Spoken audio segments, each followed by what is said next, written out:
दोस्तों, आज भारत में हर 3 में से एक अडल्ट हाई ब्लड प्रेशर से जूझ रहा है। आईसीएमआर के नेशनल सर्वे 2023 के मुताबिक देश में लगभग 315 मिलियन लोगों को हाइपरटेंशन है, लेकिन सिर्फ 10 में से एक आदमी अपना बीपी इफेक्टिवली कंट्रोल कर पा रहा है। ये सिर्फ एक नंबर नहीं, एक रियलिटी है जो हर घर तक पहुंच चुकी है। और सबसे शॉकिंग बात, हाई बीपी अब सिर्फ बड़ी उम्र के लोगों को नहीं, छोटी उम्र के लोगों को भी हो रहा है। आज 25 से 30 साल के यंग प्रोफेशनल, स्टूडेंट्स और इवन जिम गोइंग अडल्ट्स भी एलिवेटेड बीपी के साथ क्लिनिक पहुंच रहे हैं। अर्बन इंडिया में तो सिचुएशन और भी अलार्मिंग है।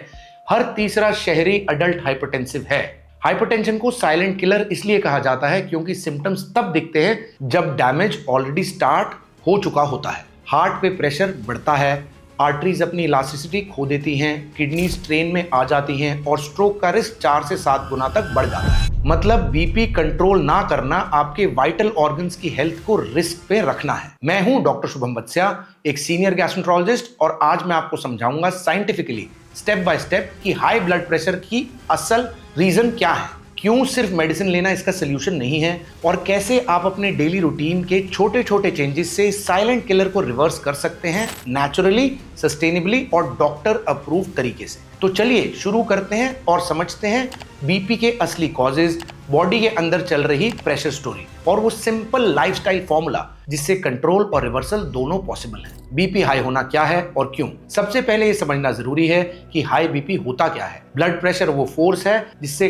खून आपकी आर्टरी वॉल्स पर लगता है। जब ये प्रेशर लगातार हाई रहता है, जनरली 140/90 से ऊपर, तो इसे हाइपरटेंशन कहते हैं। जब बीपी हाई रहता है तो आपकी आर्टरी स्टिफ यानी सख्त होने लगती है और आपका दिल बहुत ओवरवर्क्ड हो जाता है। आपके हार्ट को ब्लड पंप करने में ज्यादा मेहनत करनी पड़ती है। ओवर टाइम ये हाई ब्लड प्रेशर आपकी किडनीज, ब्रेन और आंखों को डैमेज करता है। इसीलिए इसे साइलेंट किलर भी कहते हैं, क्योंकि अक्सर कोई सिम्टम्स नहीं होते लेकिन अंदर ही अंदर डैमेज शुरू हो जाता है। इसीलिए रेगुलर बीपी मॉनिटरिंग बहुत जरूरी है ताकि डैमेज होने से पहले इसे रोका जा सके। हाई बीपी किसी एक चीज की वजह से नहीं होता, ये मल्टीपल लाइफस्टाइल फैक्टर्स का रिजल्ट होता है। हाई सॉल्ट या सोडियम इंटेक इसका सबसे बड़ा कारण है। हमारी इंडियन डाइट में अक्सर सॉल्ट की क्वांटिटी बहुत ज़्यादा होती है, खासकर प्रोसेस्ड फूड जैसे नमकीन, चिप्स, रेस्टोरेंट मील्स, अचार, पापड़ और केचप में। एक्सेस सोडियम बॉडी में वाटर रिटेंशन करता है जिससे ब्लड वॉल्यूम बढ़ जाता है और बीपी हाई हो जाता है। दूसरा कारण है लैक ऑफ मूवमेंट और सेडेंटरी लाइफस्टाइल।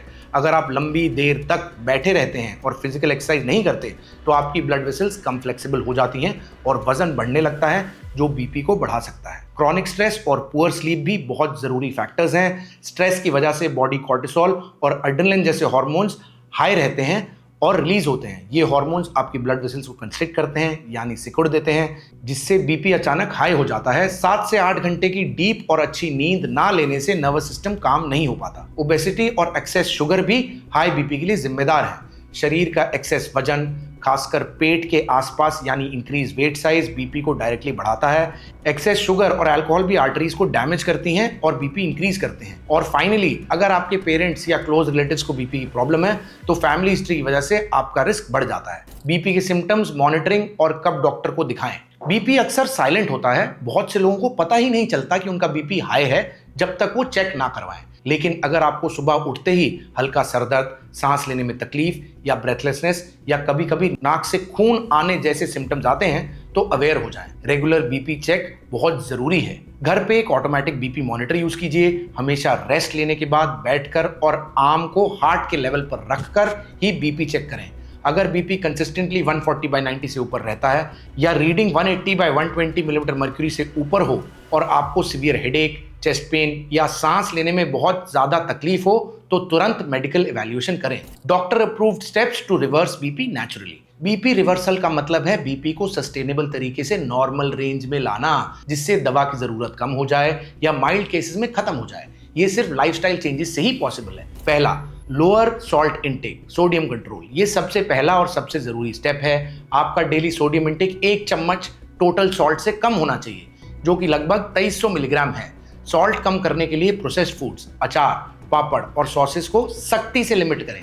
सॉल्ट की जगह नींबू, अदरक, लहसुन, काली मिर्च और फ्रेश हर्ब जैसे धनिए को इस्तेमाल करें। घर का खाना ही सबसे बड़ी दवाई है बीपी कंट्रोल के लिए, क्योंकि आप सॉल्ट की क्वांटिटी कंट्रोल कर सकते हैं। Second, Indian meal swaps for BP reduction. BP control के लिए डैश डाइट यानी dietary approaches to stop hypertension सबसे बेहतर है और ये हमारी इंडियन डाइट में इजीली अडॉप्ट हो सकता है। इसमें हाई पोटेशियम और लो सोडियम फूड्स पर फोकस होता है। पोटेशियम पावर, पोटेशियम ब्लड से सोडियम को फ्लश आउट करने में हेल्प करता है। हाई पोटेशियम फूड जैसे बनाना, पालक, स्वीट पोटैटो, दही और दालें।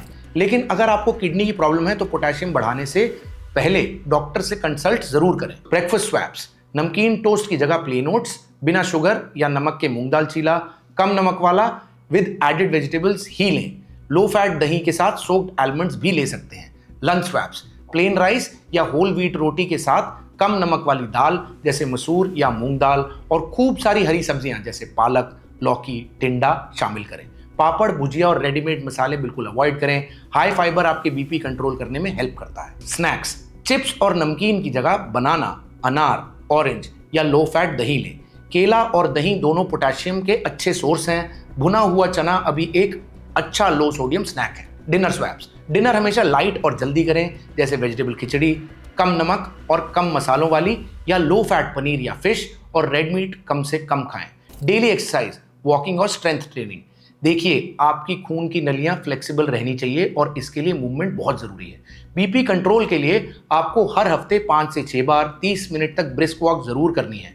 इससे बीपी तुरंत कम होता है। साथ ही हर मील्स लेने के बाद बिस्तर पर लेटने की जगह 10 मिनट हल्की वॉक की आदत जरूर डालें। ये छोटी हैबिट आपकी बीपी को कंट्रोल करने में बहुत हेल्प करती है और नई रिसर्च के हिसाब से आइसोमेट्रिक एक्सरसाइज जैसे वॉल स्क्वाट्स या प्लैंक्स को भी हफ्ते में 2 बार शामिल करें। ये आर्टरीज की स्टिफनेस को कम करती हैं। हेल्दी वेट मेंटेन करें। वजन कम करना बीपी रिवर्सल के लिए मास्टर स्ट्रोक है। सिर्फ 4 से 5 केजी वजन कम करने से भी आपका बीपी मीनिंगफुली ड्रॉप हो सकता है। वजन कम करने के साथ साथ वेस्ट साइज पर जरूर ध्यान दें। पेट के आसपास का बेली फैट बीपी बढ़ने वाले हार्मोन्स को रिलीज करता है जो हार्ट डिजीज को बढ़ाते हैं। इसलिए एक्सेस शुगर और प्रोसेस्ड फूड्स को कम रखें ताकि आपके पेट के अराउंड फैट्स कम हो। ओबेसिटी बीपी का बहुत कॉमन कारण है।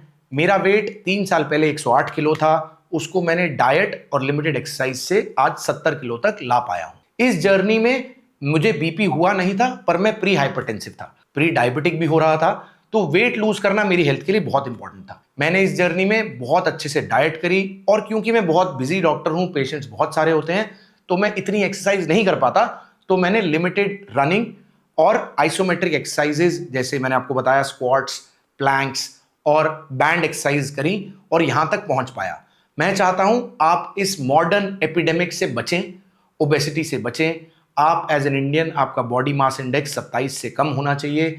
मैं प्रे करता हूं कि हम जिस स्पीड से मोटे हो रहे हैं, होम डिलीवरी ऐप्स से खाना ऑर्डर कर रहे हैं, घर का खाना अवॉइड कर रहे हैं, हम इन सब आदतों को छोड़ें क्योंकि इन छोटी छोटी आदतों में सिर्फ बीपी नहीं, आपका हार्ट हेल्थ, आपका ब्रेन हेल्थ, आपका लिवर हेल्थ, आपका पीसीओएस, आपका इंसुलिन रेजिस्टेंस, सब इन छोटी छोटी चीज़ों में है कि आपके किचन में खाना कैसे बन रहा है। स्ट्रेस और स्लीप मैनेजमेंट, आपका नर्वस सिस्टम काम रहना चाहिए। स्ट्रेस की वजह से कॉर्टिसोल बढ़ता है और ब्लड वेसल्स सिकुड़ जाती हैं, जैसे बीपी हाई हो जाता है। इसलिए डेली 10 से 15 मिनट डीप ब्रीदिंग या मेडिटेशन ज़रूर करें। दूसरा, नींद। रात में 7 से 8 घंटे की क्वालिटी स्लीप बहुत ज़रूरी है क्योंकि सोते समय बीपी नेचुरली ड्रॉप करता है। सोने से कम 1 घंटा पहले फ़ोन बंद कर दें। अल्कोहल और स्मोकिंग आपकी आर्टरीज को डैमेज करता है, बीपी बढ़ाता है और दवा का असर कम करता रहता है। अगर आप बीपी के पेशेंट हैं तो स्मोकिंग को फौरन छोड़ दें। अल्कोहल का इंटेक भी मॉडरेट या लिमिट में ही होना चाहिए। बिंज ड्रिंकिंग यानी एक ही बार में ज़्यादा पीना बीपी को बहुत ज़्यादा बढ़ा सकता है। आइडली अल्कोहल को कम से कम लें या बिल्कुल अवॉइड करें। दोस्तों, हाई बीपी को रिवर्स करना मुश्किल नहीं, लेकिन ये एक डिसिप्लिन जर्नी है। इसका कोई शॉर्टकट नहीं होता, लेकिन हर दिन बनाए गए सही हैबिट्स ही इसका असली ट्रीटमेंट है।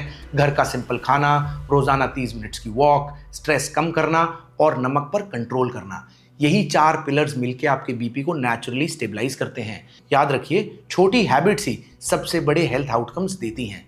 और एक बात मैं बहुत क्लियरली कहना चाहता हूं, अगर आप ब्लड प्रेशर की दवाई ले रहे हैं तो कभी भी अपनी मर्जी से डोज कम या बंद ना करें। बीपी मेडिसिन का एडजस्टमेंट सिर्फ आपका डॉक्टर ही कर सकता है, आपकी नई बीपी रीडिंग्स और लाइफस्टाइल इंप्रूवमेंट्स को देखकर। रेगुलर मॉनिटरिंग और टाइमली फॉलोअप्स उतने ही इंपॉर्टेंट हैं जितनी दवा खुद। अगर आपको ये वीडियो हेल्पफुल लगा हो तो इससे ज़रूर शेयर कीजिए अपने पेरेंट्स, रिलेटिव्स और उन दोस्तों के साथ जिन्हें लगता है थोड़ा बीपी हाई रहना नॉर्मल है। बिकॉज अर्ली अवेयरनेस ही सबसे बड़ी प्रिवेंशन है। Take care of your health and take charge of your blood pressure, क्योंकि कंट्रोल आपके हाथ में है।